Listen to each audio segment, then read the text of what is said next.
Hello, everybody. My name is Jaya, and I'm one of the teachers who help run the mastery retreats around the world, the mastery of the self. And what those retreats are a longer period of time, 2 weeks to 3 months of the opportunity to close your eyes and ascend. But with the guidance that can actually clearly take you from being caught up in patterns and reactions to transcending that and realizing this infinite still space that always exists. And that if you put your attention there, rest in there, you can actually live from there in the life that you're already living. Meaning that with the kids, with the work, with responsibilities, you can actually be this centered person, this centered experience of peace in the whirlwind of life.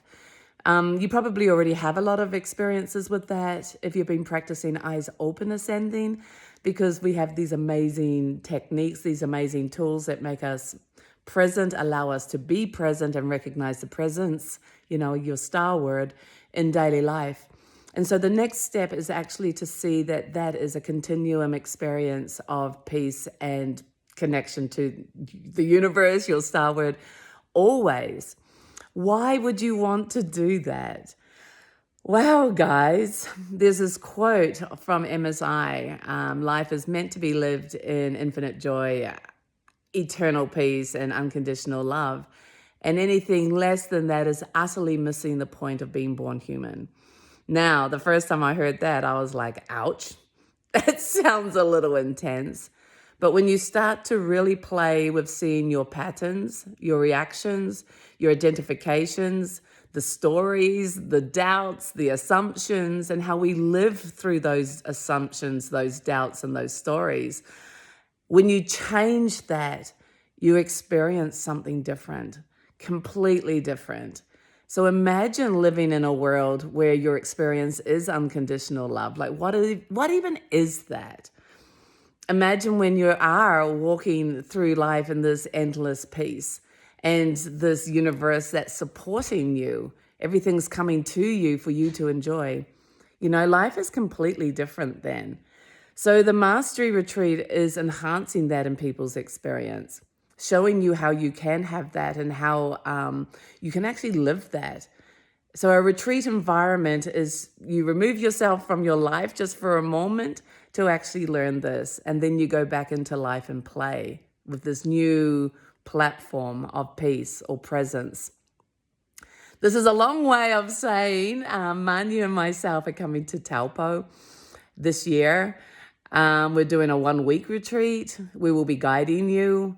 We already have been guiding people that have already signed up. We have already created a little group where we're giving people homework leading up to the retreat. So once we all get physically together in the same location, we're already playing. And so this is an invitation for you to join us. And I want to give you one piece of the homework that we're already started to give people who have signed up for the retreat so that you don't feel left out. What we've already got people playing with, well, actually 2 things. One is just recognizing how you can let go and be in the flow of life versus how when we get in the way and put our needs, our will, our ideas on top of things, we actually stop the flow. So if you can play with that, with your ascension attitudes, you get to really see those patterns I was just talking about. You can get to see that. You can share that with your local teachers. And it's really interesting, it's a very cool curiosity about who am I being and how can I be different? This is all about consciousness and growth. And so the consciousness is here. The growth is yours, right?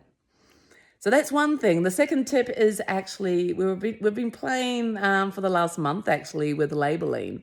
Seeing how we unconsciously or consciously label things, but instantly that sets us up for that label. It's going to be a hard day. It's going to be a busy week. Oh my gosh, I need to prepare myself. Automatically there's a negative connotation and this kind of like fear-based relationship with what's coming, which you then create. You then have a hard day. and perhaps a bad week, because it was so busy. And what does that mean? It means I was exhausted. It means I'm overwhelmed. It means I can't cope. It means I have all the permission in the world to snap at you because I'm so busy. So you've already set yourself up with the story. So it's not actually the label itself, it's the story that goes with it, which is fascinating. So the homework the guys that are coming to the Taupo retreat have already started playing with for the last month was to see these labels, and then what happens when we're just willing to remove them, when we see them. Can we change that? Can we have a different relationship with today, with this coming week, with all this busyness? You're like, can we change that and have a different relationship? And like I said, if ascension or consciousness is about who am I being, and with a little bit of guidance, we can grow and realize there's something else, well, then we've got a lot to explore. And a lot to do together. One thing I love about retreats is we do it together. This isn't me and the world, me up against the world. This is connection, love, togetherness. And one thing I love about retreats is the community and the family feeling that happens so quickly. With Taupo, we will be together for a week. And the friendships and the love and the respect and the kindness that gets created, no matter where you're from, what age group you are in, what happens, what's not happening, it just doesn't matter. The respect, the kindness, the love is just there because we're growing in consciousness together. I love that. It's almost like we're a micronism, a micro example of how the world can be. And so I'd love to see you there. Mani would love to see you there too. We're very, very excited to come to Taupo and play with all the ascenders there. We already have people from Australia and New Zealand, all over New Zealand and Canada coming. So we'd love to see you. Taupo is a beautiful location. We have stunning views across the lake and within the retreat with the natural bush. With the wildlife, the birds. We were there 2 years ago. It's just phenomenal. We're very blessed to be going back there again this year, and come and play with us.